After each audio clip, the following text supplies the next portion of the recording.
하나님의 말씀은 마태복음 15장 21절로 28절 말씀.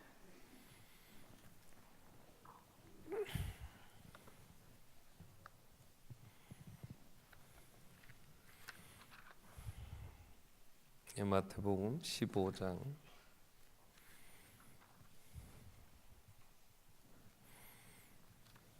21절로 28절입니다. 예수께서 거기서 나가사 두로와 시돈 지방으로 들어가시니 가나안 여자 하나가 그 지경에서 나와서 소리질러 이르되 주 다윗의 자손이여 나를 불쌍히 여기소서 내 딸이 흉악하게 귀신 들렸나이다 하되 예수는 한 말씀도 대답하지 아니하시니 제자들이 와서 청하여 말하되 그 여자가 우리 뒤에서 소리를 지르오니 그를 보내소서. 예수께서 대답하여 이르시되 나는 이스라엘 집에 잃어버린 양 외에는 다른 데로 보내심을 받지 아니하였노라 하시니 여자가 와서 예수께 절하며 이르되 주여 저를 도우소서. 대답하여 이르시되 자녀의 떡을 취하여 개들에게 던짐이 마땅하지 아니하니라. 여자가 이르되 주여 올소이다마는 개들도 제 주인의 상에서 떨어지는 부스러기를 먹나이다 하니 이에 예수께서 대답하여 이르시되 여자여 내 믿음이 크도다 내 소원대로 되리라 하시니 그때로부터 그의 딸이 나으니라. 아멘. 찬양대 찬양하겠습니다.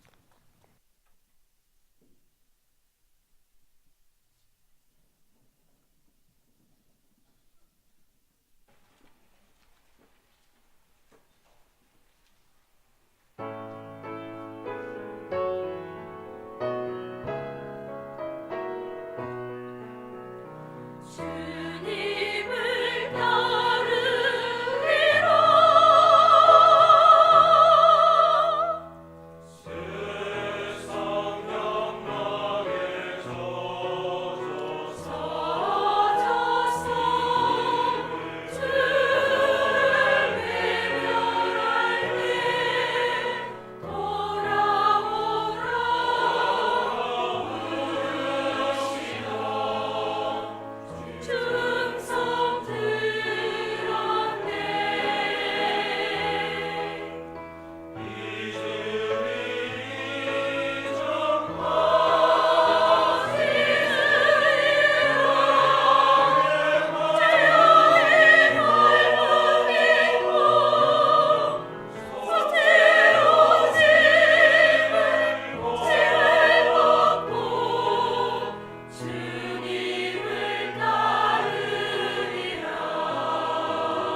아멘.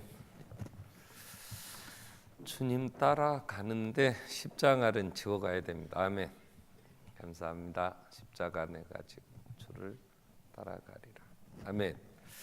자, 우리 지난 시간에 내가 누군가 이 부분 조금 정리하자고. 그래서 세례 요한에게 너는 누구냐 물을 때, 자, 한 주간 우리가 세일의 기도회 동안에 예수님이 부르셔서 내가 누군가 이걸 보게 하시는 거죠. 예수님이 빛을 비춰주시면 우리 눈이 열립니다.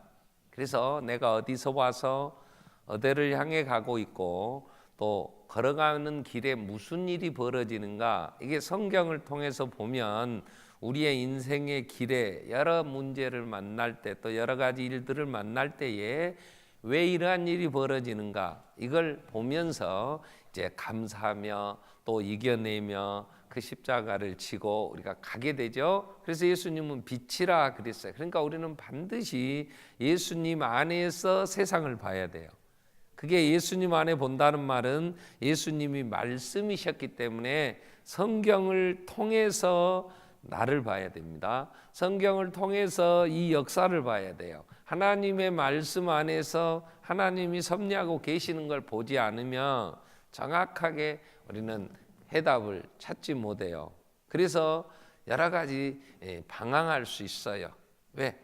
뭐가 이게 이렇게 되는지 원인을 잘 모르니까 결과에 대해서도 어떻게 해야 될지도 잘 모를 수 있죠. 그래서 세상 사람들은 어디서 와서 어디로 가는지 모르는 돌아가는 삼각지라는 노래들을 자꾸 한단 말이에요.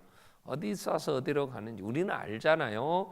말씀 안에서 주께서 모든 만물을 창조하셨고 하나님의 섭리하심 속에서 역사가 진행되다가 우리는 하나님의 심판 그 앞에 내가 개인적으로도 가지만 온 세상 하나님이 마지막 심판하신다는 걸 알듯이, 그러면서 예수님은 좋은 친구가 돼 주셔서 우리에게 참된 만족 줄 수 있는 건 예수밖에 없어요. 여러분, 세상에 술을 먹는 사람도 술에 취하고 나중에는 거기다 마약도 해보고 별짓을 해도 더 공허하지 만족 없어요. 솔로몬이 전도서 2장에서 다 내가 뭐가 심령으로 낙을 누릴 것인가 해서 온 없이 술도 마셔봤다. 사업도 생각하는 것 다 해봤다. 여자도 처와 첩들을 1000명씩도 거느려봤다. 육체의 쾌락을 쫓아가도 공허합니다. 나중에 사람들이 볼 때에도 야, 저게 인생인가 그러지만 본인도 얼마나 공허하겠어요.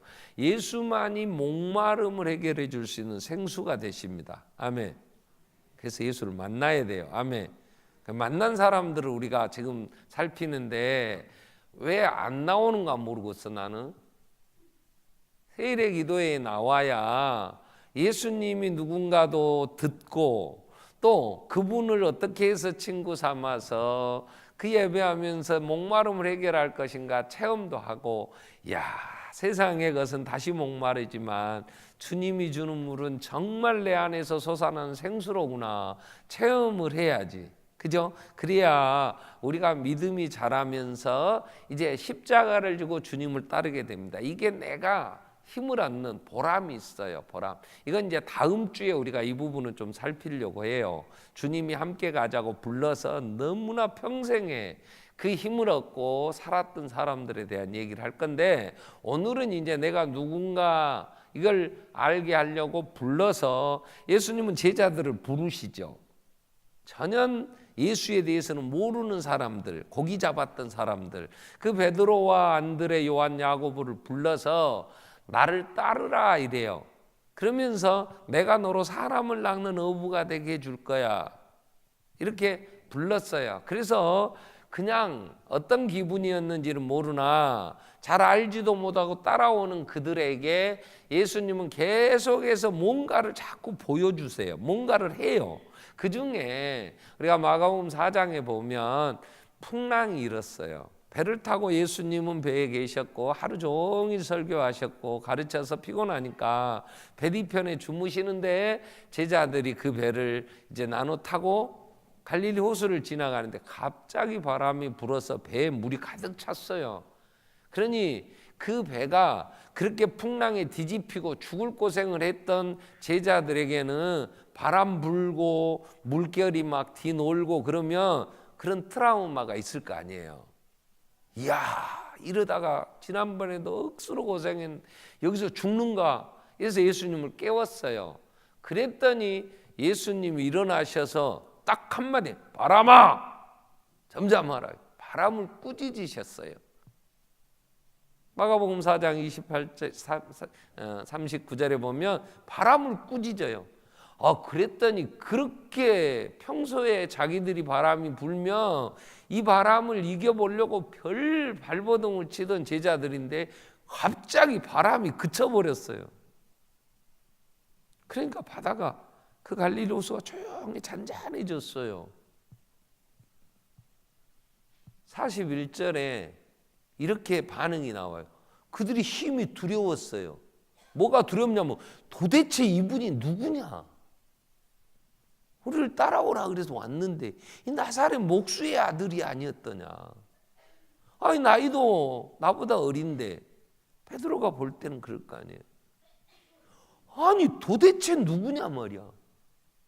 배고프면 밥 먹고 졸리면 자고 피곤하면 그 배에서도 주무신 인간이었는데 아니 어떤 인간이 바람을 명하니까 바람이 그치냐?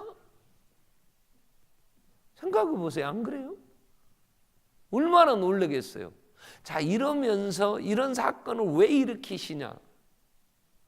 제자들에게 믿음을, 예수가 누군가를 알게 하시려고 그래요. 알게 하시려고. 이야, 여기서 하나님이신가? 신이란 말인가? 그리고 가다가 배고프다 그러니까 애기 도시락 하나를 갖고 축사하고 나눠줬더니 아니 세상에 숫자가 장정만 5,000명, 제자들한테 일부러 수만 명이 먹은 다음에 야, 다 버리지 말고 먹고 남은 쓰레기는 모아라. 제자들이 그걸 모았더니 12강줄기가 찼어요. 도대체 이게 어떻게 가능할까? 계속해서 질문과 의문과 그 예수를 알아가기 시작하는 거예요. 제자들이. 부르신 주님은 예수에 대하여, 하나님에 대하여 알아갈 수 있도록 계속 사건을, 이게 성경에 기록이 돼 있으니까 우리는 이 성경을 계속 읽으면 이야, 성령님이 진리의 영이시기 때문에 이제 예수님은 가셨지만 그분이 보내겠다고 약속한 성령이 오셔서 그분이 행하신 일의 의미를 알게 해주시는 거예요. 요한복음 14장 23절 24절 이후에 예수님 보혜사가 오시면 성령이 우리 안에서 역사하셔서 예수님이 하신 말씀, 우리를 거쳐서 우리와 함께 하시는데 24절에 보면 성령님은 예수님이 하신 말씀이 생각나고 이해가 되도록 해요. 알아듣도록. 그래서 우리가 성경을 보면 믿음이 자라기 시작합니다. 여러분, 어떤 계기가 됐든 예수님이 불러서 내가 교회를 다니기 시작했어요.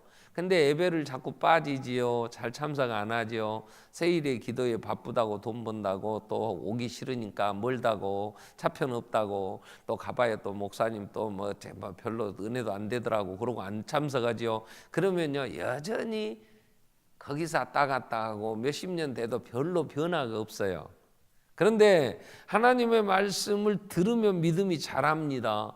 야, 그런가? 그래서 그 말씀 따라 기도를 했더니 진짜 내 기도가 온 세상에 기도해서 된 건지 어떻게 우연히 된 건지 세상에 이런 일이 벌어지기 시작하면 이게 하나님이 하신 건가? 이러면서 믿음이 자라가요. 그래서 예수님에게 오는 사람을, 예수님이 만나는 사람은 꼭 예수님 평가를 하세요. 뭐라고 평가를 하냐면 네 믿음이 좋다. 너는 왜 믿음이 없냐? 너는 믿음이 작구나. 왜 의심했느냐? 그러면서 믿음이라는 걸 가지고 자꾸, 이 믿음은요 하나님에 대하여 내가 어떤 생각을 가진 것에 대한 반응으로 나타난 행동, 이 전체를 믿음이다 그래요. 그 중에 오늘 예수님을 찾아온 한 가나안 여인이 있었어요. 이때는 예수님이 사역을 시작하시고 마태복음 15장쯤 오면 한 3년쯤 거의 간 거예요. 왜? 16장에 가면 가이사랴 빌립보에서 제자들한테 내가 누구냐 물어보고 그 다음에 물어본 다음에 그들이 답변하니까 그 다음에 예루살렘에 가서 이제 죽으셔요. 그리고 부활 승천하시니까 이제 한 2, 3년 지났어요. 지금 그때에 두로와 시돈 지방으로 예수님이 가시는데 가나안 여자가 하나 예수님에게 갔어요. 이 여자 이름은 모르겠어요. 가나안 여자 그러면 가나안이라는 그 팔레스틴 지방 지명이니까 너무 넓어. 마가복음은 이 지역이 수로보니게 여인이라 그래. 수로보니게 지역이었다. 그래서 제가 제목을 수로보니게 여인. 근데 마태복음은 이 수로보니게라는 지명이 안 나오죠. 마가는 이 사건을 똑같이 기록하면서 가나안 여인이라고 하지 않고 수로보니게 여인 여자로 얘기를 해요. 그래도 더 훨씬 제가 늘 수로보니게 여인을 하기 때문에 제목을 수로보니게 여인의 믿음 이랬어요. 근데 사람들이 예수님이 보면 예수님이 믿음으로 평가를 하시는데 이 여자에 대한 평가를 예수님 28절에 이렇게 얘기를 해요. 이에 예수께서 대답하여 이르시되 여자여 내 믿음이 크도다 내 소원대로 되리라 이러는 거야. 성경 어디도 예수님을 만난 사람을 향하여 예수님이 네 믿음이 크다 이렇게 평가한 사람은 아무도 없어요. 이 여자 하나예요. 그러면 성경은 이런 사건을 기록하는 이유가 뭐냐면 우리로 그 사건을 통하여 믿음이 더욱 자라고 교훈을 얻게 하려고. 디모데후서 3장 16절에 모든 성경은 하나님의 감동으로 기록됐어요. 그 감동으로 기록된 성경은 우리를 교훈하기 위해서 또 책망도 하게 하려고 그래서 바르기 위해서 의로 교육하게 하려고 그래서 하나님의 사람을 온전케 하고 선한 일을 행할 능력을 갖추게 하려고 성경을 기록했어요. 그럼 이 여인의 사건도 우리에게 교훈해 줄 게 있단 말이야. 또 이 여인을 통하여 우리를 비추어 책망도 하시기도 해요. 어떤 사람은 책망으로 들을 수도 있어요. 아 나도 이 여인같이 예수님에게 칭찬받는 큰 믿음의 소유자 그래서 내 소원이 이루어져야 되겠다. 그래서 그 여인은 쉽게 말하면 기도응답이 된 거고 그 마음의 소원이 이루어져서 행복한 거죠. 그죠? 이런 교훈을 받고 나도 롤모델로 아니면 나도 그런 부분은 내가 본받아 그럼 교훈이 되는 거예요. 아 나는 왜 그렇게 못했을까? 그리고 그 여인을 통하여 내가 스스로 말씀이 찔러 쪼개 나를 책망하게 돼요. 아 나는 이제 내일부터 오늘 저녁부터 세일기도 안 빠져야 되겠다. 각심하고 나오면 의로 교육한 거지. 아멘. 의로 교육하기를 원합니다. 아멘. 나는 나오기를 원해. 마누라 올 때 따라와. 박욱규 집사님도 좀 집에 있지 말고. 백수가 가로 산단 말이 있어요. 뭐가 바빠. 기도하기 바빠야지. 아멘. 백수가 가로사에. 그러니까 우리는 말씀 보는 일에 하나님 말씀을 교훈을 받아야 됩니다. 그러면 이 여인이 어떻게 하여 예수님이 내 믿음이 크도다 내 소원대로 그냥 네 믿음대로 될지어다 해서 다 응답 받은 분들은 많이 있어요. 근데 네 믿음이 크도다 이렇게 얘기한 사람은 이 이방 여자야. 이방 여자. 가나안 유대인이 아니야. 여기서 우리는 많은 교훈을 얻을 수 있어요. 오늘 제가 낮 시간에 이걸 다 못하겠더라고. 1부, 2부를 해보니까 이 교훈 너무 많은 은혜가 있어요. 이 여인을 통해서 주시는. 그래서 오늘 저녁에도 좀 살펴야 되겠다는 생각을 하기 때문에 다는 못할 것 같아. 그래서 오늘 수로보니게 여인의 믿음 1부는 낮에 하고 2부는 저녁에 합니다. 연속극 예고편 하면 꼭 보려고 하더만. 자 그러면 이 여인이 누구냐 그럴 때 오늘 보면 가나안 여인이다 그래요. 가나안 여인. 그런데 여러분 우리가 이 가나안 여인 이 여인은요 유대인들이 당시의 생각은 유대인 외에는 구원이 없다 이런 거야. 유대인들 외에는 그래서 이방인들하고 사귀면 밥만 먹어도 죄요 그건. 그래서 유대인들은 이방인들하고 밥을 먹으면 안 돼. 그게 베드로도 갈라디아서에 보면 바울한테 책망을 받잖아요. 바울이 후대에 교회의 수장인 베드로를 바울이 막 책망해요. 왜냐하면 이방인하고 밥 먹다가 유대인들이 오니까, 예루살렘 오니까 베드로가 안 먹은 척하고 싹 치워버렸어요. 그래서 당신은 왜 외식되게 말이야, 응? 예수 안에서 누구든지 구원을 얻는다고. 아니, 선지자들이 예수님 오시기 전에 여러분 선지서를, 소선지서도 봤잖아요. 거기에 보면 천하 만민이 이제 주께 돌아온다. 그때는 천하 만민, 유대인 아브라함의 후손만이 아니라 각처에서 나를 아는 사람들이 온다 그랬거든. 근데 그걸 모르고, 그래서 그 전통에 매여서 복음 안에 있지 않고, 그래가지고 베드로를 책망했던 이유도 이방인과 교제했다는 것 때문에 그랬거든요. 그래서 우리는 이 믿음이라는 게요, 의인이 예수를 믿고 하나님 자녀된 사람은 믿음으로 삽니다. 로마서 1장 17절이 믿음은 의인의 삶의 가장 기본이 된다고 그러잖아요. 복음에는 하나님 의가 나타나서 믿음으로 믿음에 이르게 하나니 기록된 바 하박국 2장 3절에 기록된 말씀이잖아요. 의인은 믿음으로 말미암아 살리라 그랬어. 아멘. 그럼 우리는 믿음으로 사는 거예요. 그래서 믿음, 소망, 사랑 이 세 가지는 항상 있어야 된다 그랬죠. 그래서 우리는 믿음이 세상을 이겨요. 세상의 육체의 정욕도, 안목의 정욕도, 이생의 자랑, 이 모든 거 믿음이 이긴다고. 그러니까 내 안에 이 믿음이 큰 믿음, 진짜 주님이 칭찬해 주시는 믿음의 소유자면, 믿음이 히브리서 11장 6절은 믿음의 결과가 뭐냐? 믿음이 없이는 하나님을 기쁘시게 못해. 믿음이 있어야 하나님이 기뻐하셔. 아멘. 하나님이 기뻐하시면, 예수님 이런 얘기를 하시죠. 요한복음 8장 29절에 내가 하나님을 기쁘시게 해드렸다. 그랬더니 하나님이 항상 나와 함께 하시면서 나를 혼자 두지 않았다 그랬어. 나를 보내시니까, 예수님 나를 보내신 이는 누구의? 성부 하나님이지. 나와 함께 하시도다. 왜? 나는 항상 그가 기뻐하시는 일을 행함으로.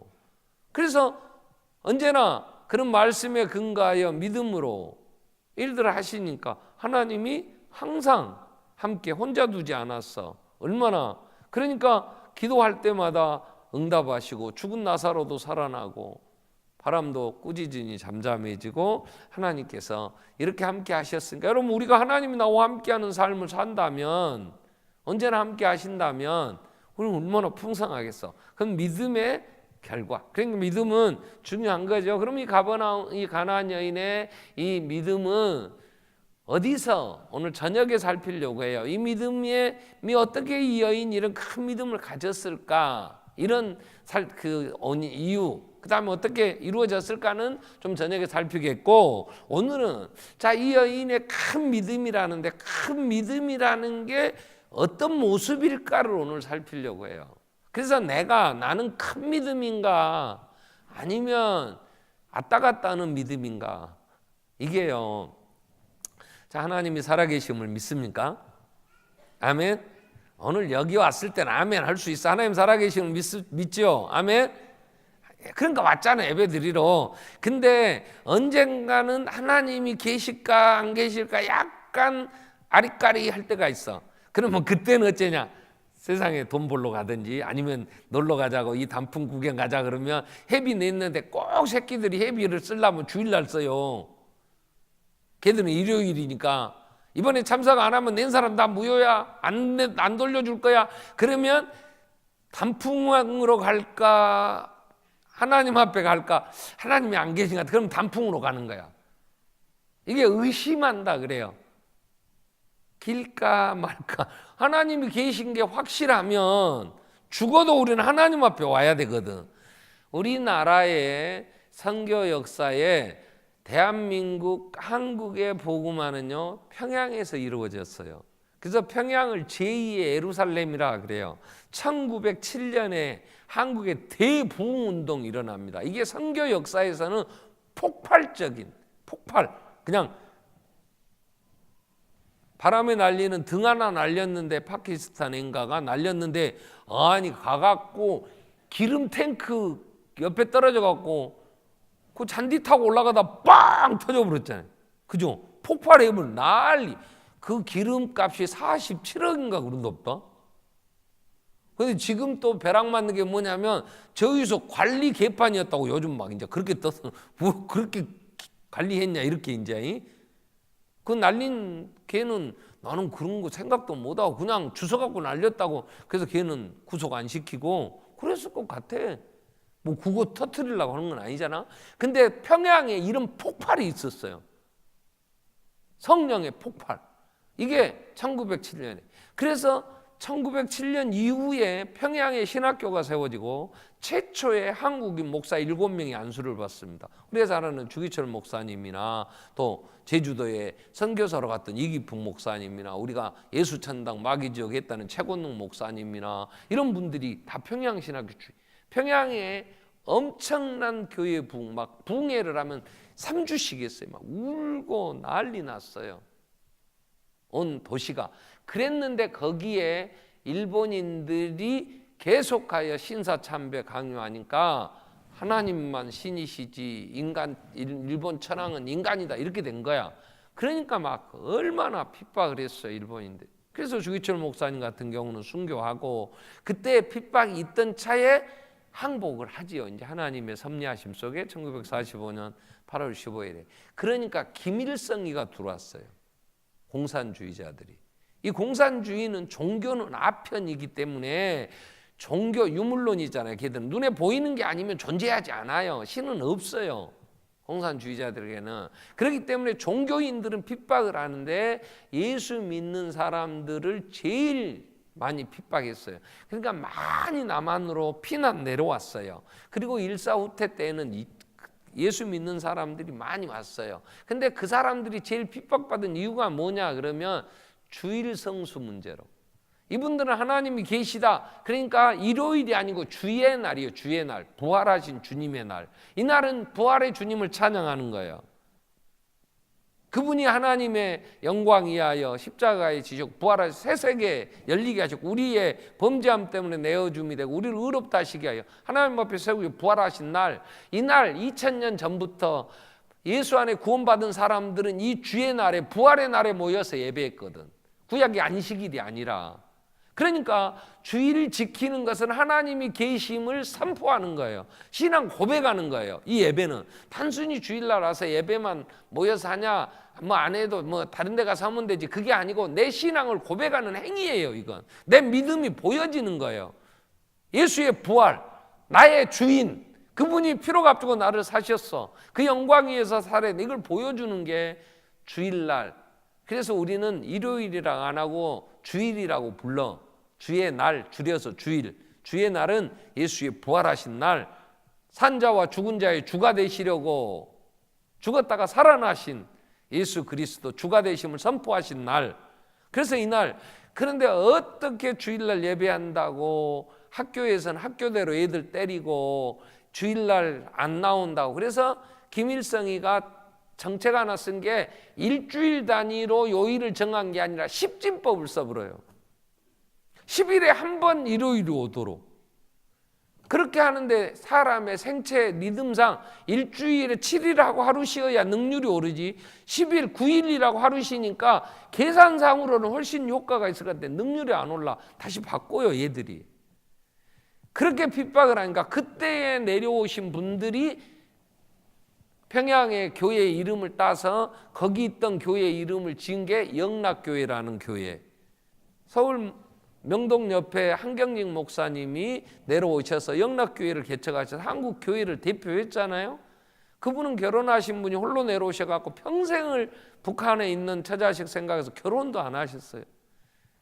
그리고 돌아가시고 그 후에 전 도시 어디든지 가도 영락교회라는 교회는 있어요. 왜요? 대부분 거기서 내려오신 분들이 전국에서. 그리고 김창인 전도사님 같은 분들이 그 핍박받아서 김상복 목사님 같이 지금 할렐루야 교회 목사님이시죠. 그분들 학교 다니면서 얼마나 맞았는지. 그래가지고 내려오셔서 다들 남아 서울에 와서 공부하시고 유학하고 좋은 목사님들 돼서 얼마나 한국 교회의 영향을. 그분들이 핍박받고 오는 것 하나님이 살아계시고 예수 부활을 믿는 믿음 하나. 그게 주일 성수였어. 그러니까 그게 확실하면 죽어도 순교하면서 주일을 지킨 거야. 근데 그게 확실히 안 믿어지면 더 좋은 거 있으면 그리 가불어.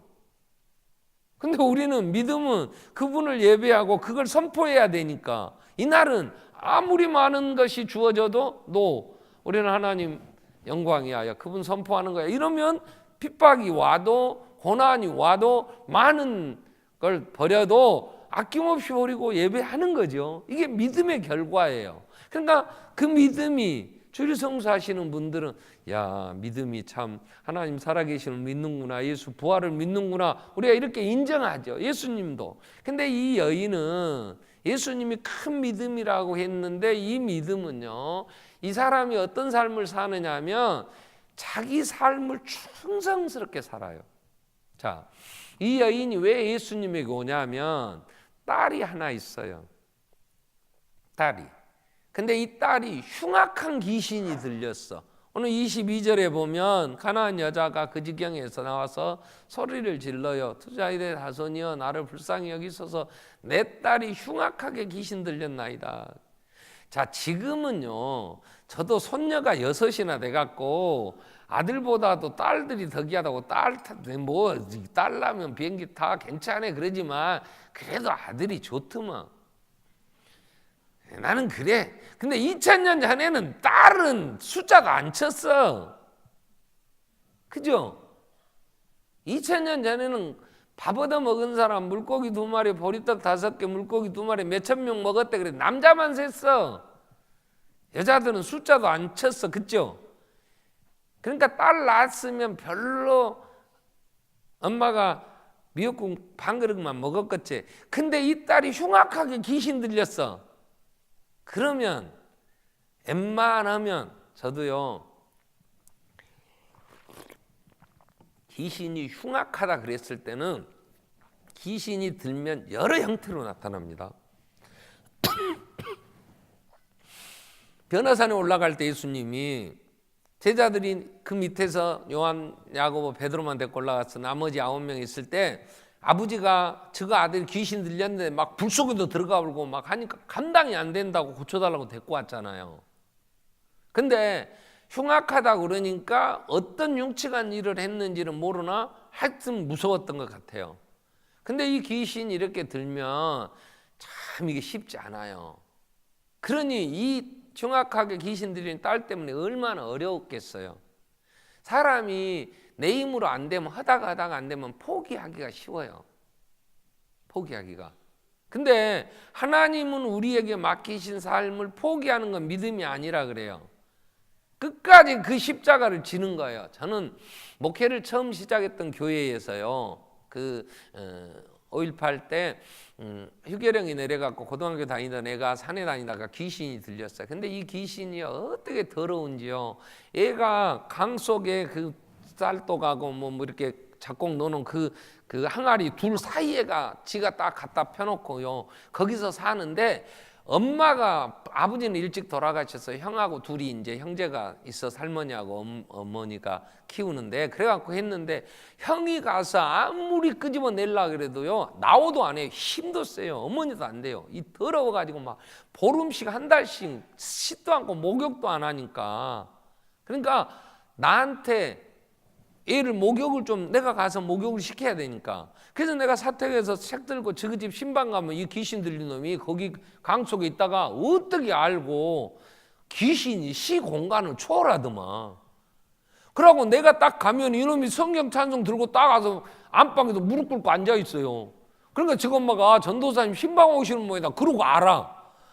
참 이놈이 나를 겁나게 높여주더만. 근데 나 못 쫓아냈어요, 결론은.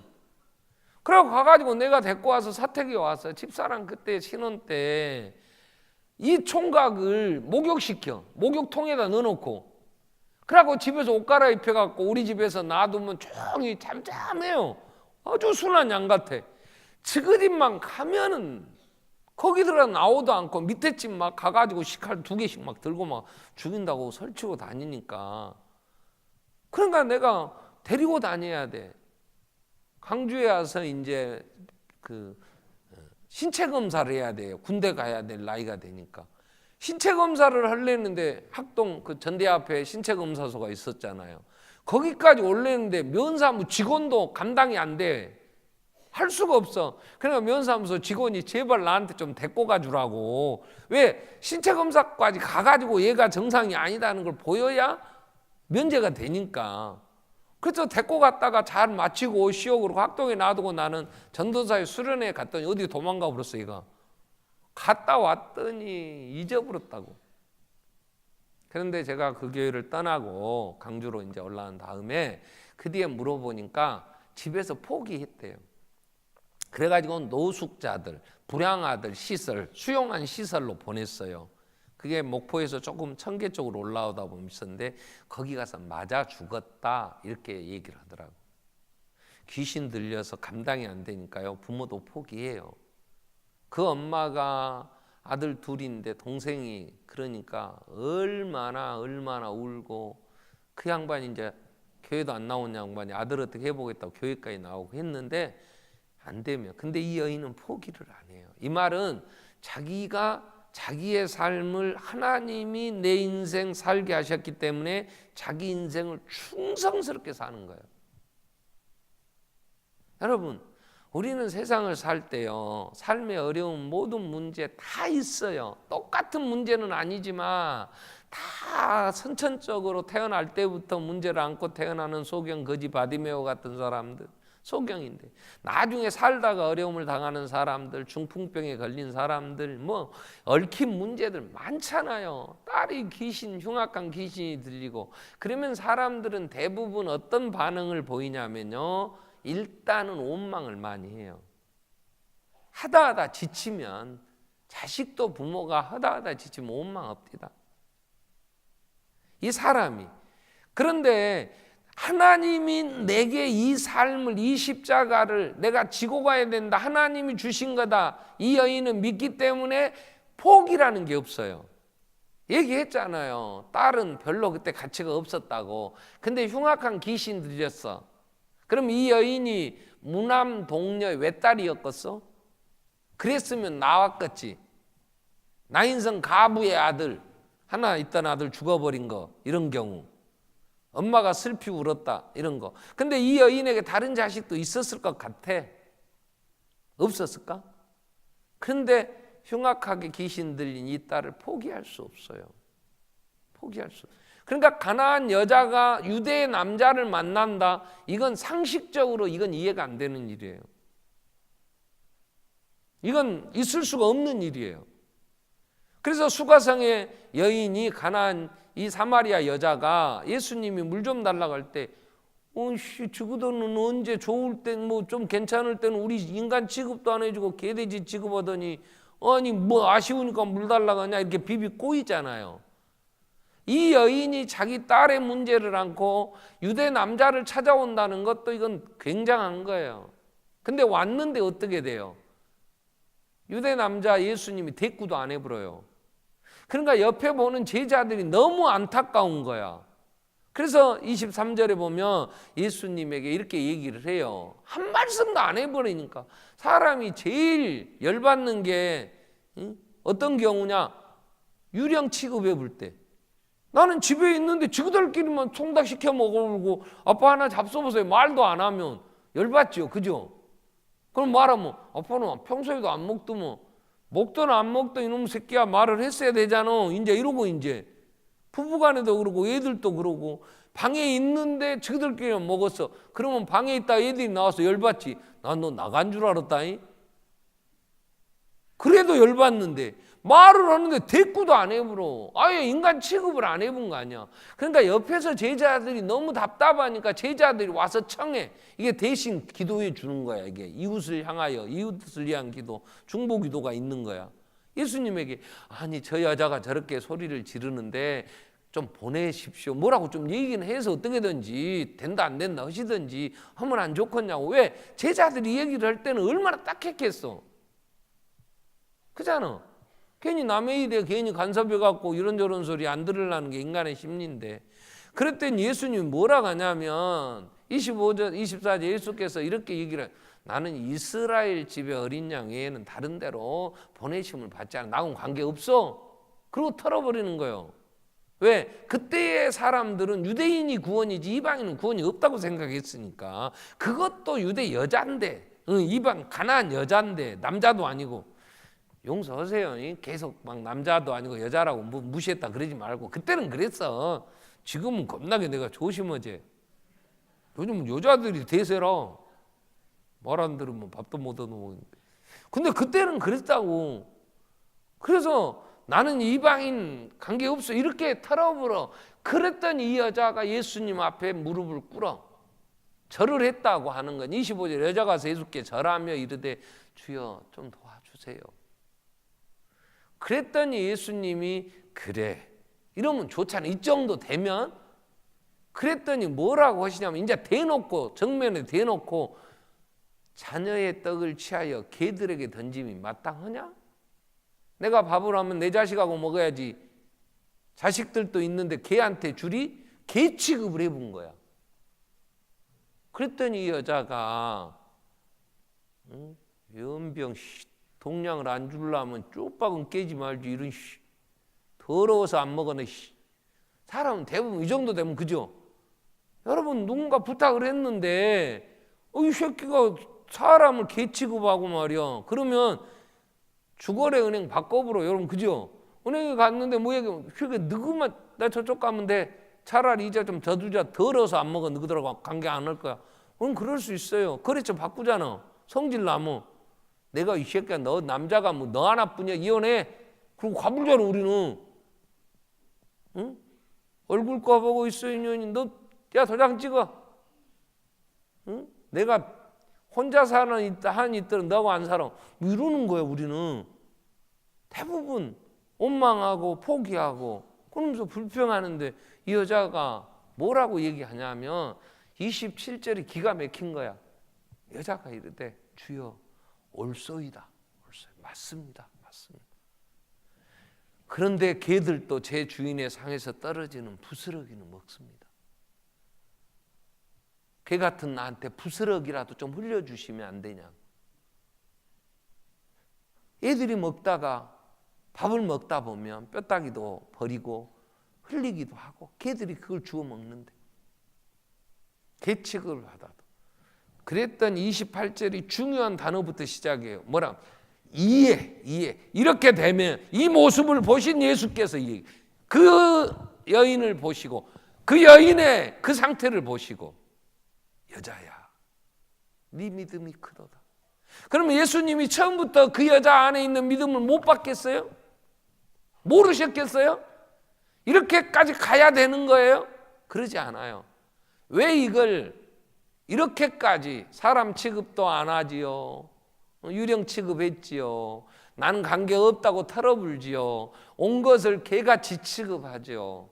그래도 이 여인은 딸을 포기할 수가 없어. 딸을. 내게 주신 십자가야. 이건 내가 살아야 될 하나님이 내게 맡기신 거야. 여러분 우리는 내가 왜 이 땅에 살아야 하느냐. 하나님이 온갖 것을 쓰시기에 적당하게 지으셨어요. 예수님은 분명하게 나를 따라오려거든 자기를 부인하고 자기 십자가를 지라 그랬어요. 분명하게 십자가는 죽음이에요. 죽음. 십자가는 예수에게 십자가는 사형틀이지만 우리에게 십자가는 죽어야 돼. 거기서. 그게 사명이야. 그건 결코 십자가를 진다고 하는 건 쉽지 않아요. 하나님이 내게 주신 인생의 길이 그렇게 호락호락하지 않잖아요.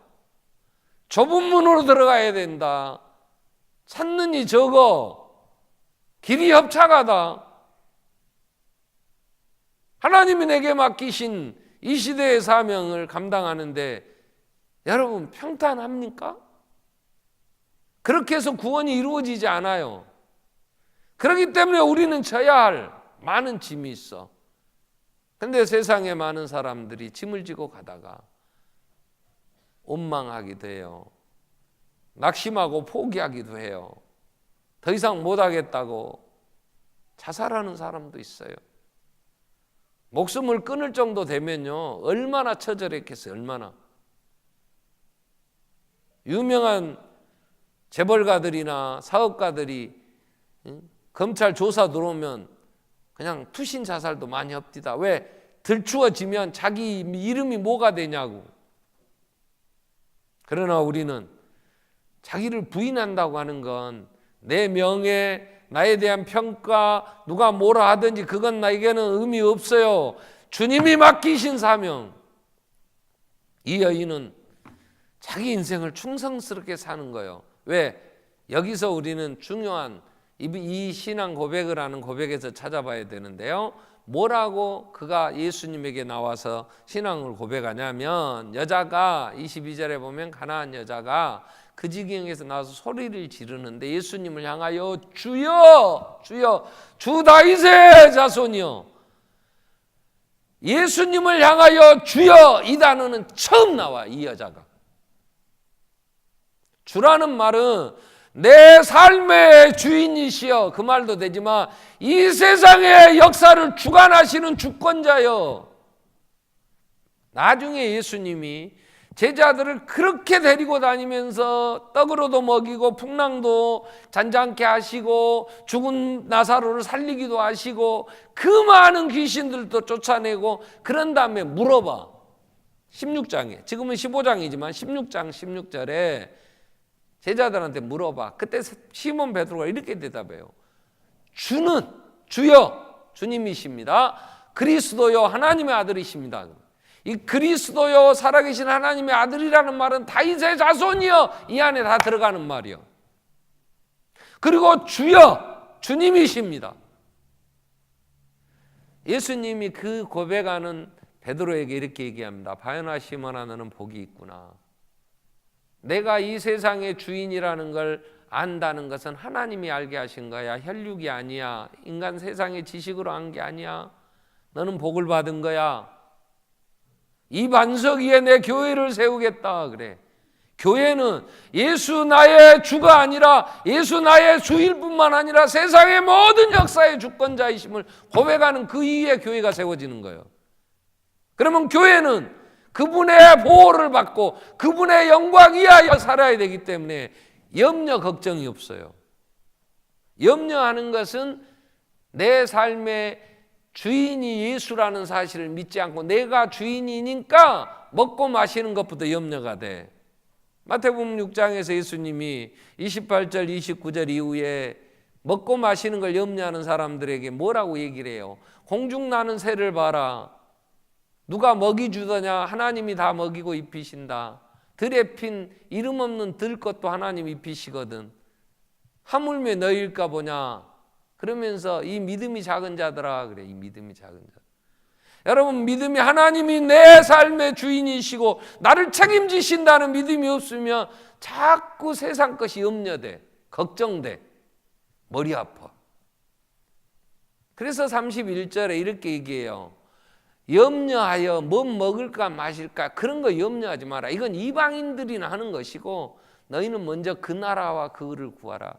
그리하면 내가 이 모든 건 내게 더하리라. 그러니까 믿음이 적으면 예수가 나의 주라는 사실을 못 믿으면 자꾸 걱정이 많아. 난 어제 걱정돼가지고 잠 못 잤어. 뭘 걱정해? 주께 맡기라 그랬지. 뭘 염려해? 내 모든 것, 내 모든 염려 다 주께 맡기고 감사함으로 아뢰라 그랬잖아. 하나님이 감당 못할 시험 허락지 않아요. 사람이 누가 나한테 어떻게 하겠냐고.